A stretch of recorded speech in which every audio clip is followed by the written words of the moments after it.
Greetings and welcome to another episode of Play Unplugged TV. I'm here at Gen Con Indy 2013 and we're in the Arcane Wonders booth with Bryan Pope. What's going on, Bryan? Hey, how y'all doing? Thanks for coming out today. We're excited. We just opened up today. You know, the booth is going great. We've got lots of crowds coming in. We've got our new Conquest of Kilimanjaro set that came out at Origins, but it's still selling strong because it's new, relatively new to the gaming community.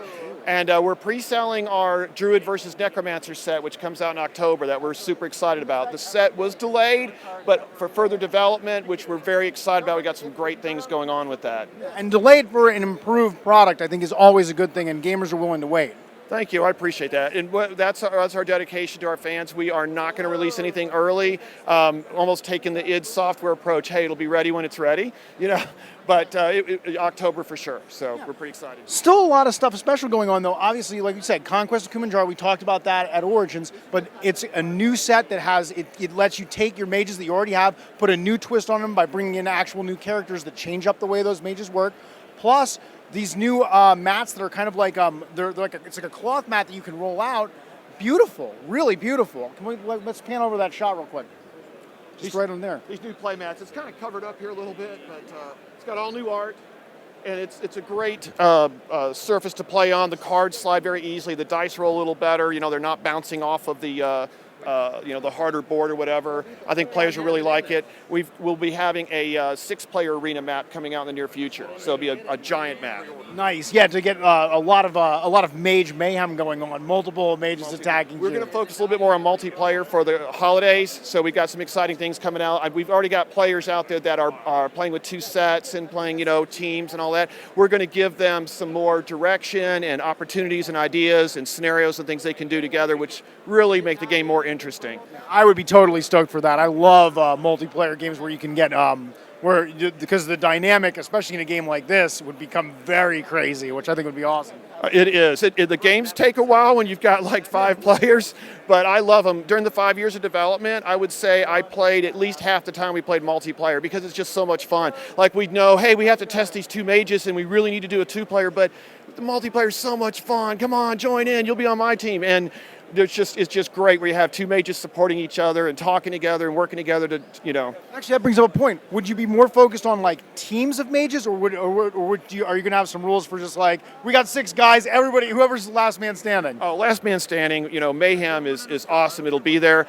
I prefer the team games. I just love working with a partner. It's awesome. Like you get the priestess and the warlock together, you know, the unholy combo, and she's healing and protecting all of his demons and him while he's in the front lines attacking. It's just a great combo. Or you have the Beastmaster out there rushing and the wizards running interference, counterspelling, taking mana, so they can't do anything to stop that rush. It's great. It's great working together like that and using synergies. That sounds awesome. So in the future, we've got Druid versus Necromancer, and we were just looking through the binder, a bunch of different, a bunch of cards, a bunch of new art and things like that. How about just we obviously couldn't go through the whole binder, but let's do some highlights. Like what? Great, I'll do it. Here we go. This is the Druid, and here's the Necromancer, and I'll just give you a quick highlight. Oops, future mages coming up. What is this? This is Paladin and Siren. That's so awesome. A quick sneak peek for Play Unplugged fans. Oh, and a future shaman character. But anyways, getting right on to the Druid Necro. Here's her giant legendary tree, Tagora. Awesome creature, stands in his own, protects everything there, automatically is guarding every round. Awesome swamp creature, or bog giant. We have a new version of Tanglevine that will strangle the enemy mage, and it grows with time. And this tree was important. We had talked about the Druid. One of the things, there's going to be a lot of spawn point usage, which makes sense. It's growing things and stuff like that. How does this tree work? Okay, this is her seedling tree, and every round it pops out a little seedling pod. It places it on the ground. The seedling pod gains mana on its own. When it gets to 3 mana, 3 turns later, it can go ahead and become a plant creature or conjuration of some kind. So this thing is constantly just popping out seeds and growing plants for her. She's got a million other ways to propagate the battlefield. She has vine markers that are spreading out continuously every round. Her goal is to propagate the entire battlefield with plants and just smother the opponent. And so they can't move, they're getting stuck, they're being hindered, they're being tangled up. Thorn Lasher plant.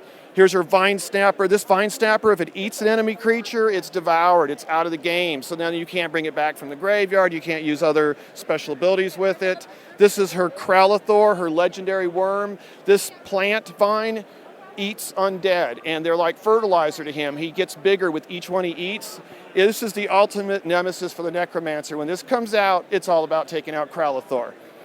Anyway, so the Necromancer, of course, can be animating your troops. He'll take some right out of your graveyard. When he does that, Bryan, does he take them out by, like, does he replace them with a zombie, or do you actually get that guy? You get that guy, but they come back as a zombie. So they're a little weaker than they were in real life, but that also makes it affordable for him, so he can be doing it a lot. He's bringing back a lot of your creatures against you. But if you brought back, like, say, the Warlord's legendary demon, you would have that as a zombie, effectively? You would have it, and he'd be a zombie then. And it's very cool. Yeah, That sounds awesome. a Dramelech drooling and looking for living.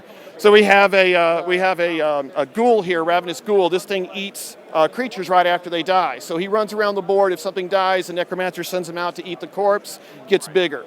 He's like a little cleanup machine, feeding on everything and then making himself more powerful. This is Mort, legendary skeleton. He buffs all skeletons around him, and he actually helps them reconstruct their bones. Here's our new Death Fang. This is a very fast skeleton canine. Even the Beastmaster can summon him using Red Claw's canine abilities. Oh, that's really cool. We got a Bone Dragon, got a Graveyard as a spawn point, of course. This was really cool. I was listening to you do the description on this. I think it's a really interesting one. This is our Altar of Skulls. We're particularly proud of this. This thing gains a skull token every round that you destroy an enemy creature. You can also send your acolytes, your dark clerics, to worship there and put skull tokens there. Mistress Death is watching this thing, very intrigued, being worshipped and being placated. When it gets to a certain level, then she goes ahead and strikes the entire arena. Everything in the arena starts taking 2 points of pestilence damage, and nothing can heal. So And we said that, but that doesn't affect undead. exactly. They're immune to it, so the Necromancer's sitting pretty. Everyone else is going to die off in a matter of rounds. If you're the Beastmaster, you got small creatures, they're going to be gone in 2-3 rounds. So you have to act fast and take that out. We got a Grey Wraith that can teleport. We have a Ichthalid spider creature that lays eggs in enemy creatures, and they hatch when they die, making a new Ichthalid. So lots of cool mechanics. This is probably our coolest Necromancer spell. Last one I'm going to tell you about, it's called the Ziggurat of Undeath.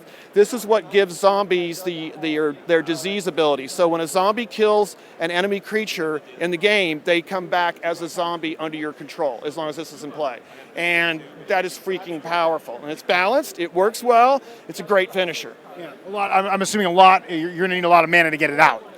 Actually, we built a lot of the mana cost into the turning the zombies, so it's broken out. You'll pay some of it up front. It's expensive, but then you'll pay a little bit every time you get a zombie, and you have to keep a little mana free. But anyways, it works great. It's really fun.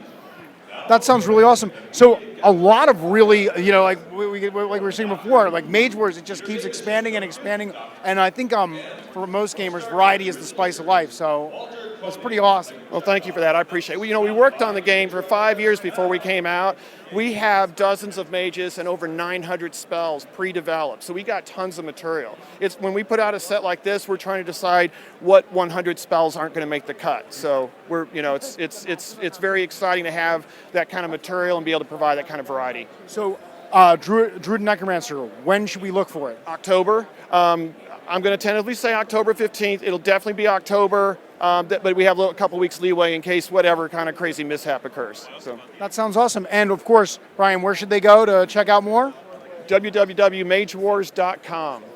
Bryan, thank you so much. Thank you, sir. I appreciate it. Folks, we're also on the internet. Make sure you check out www.playunplugged.com. Like us on Facebook, follow us on Twitter, and make sure you leave a comment below. We love that stuff, and we'll see you next time.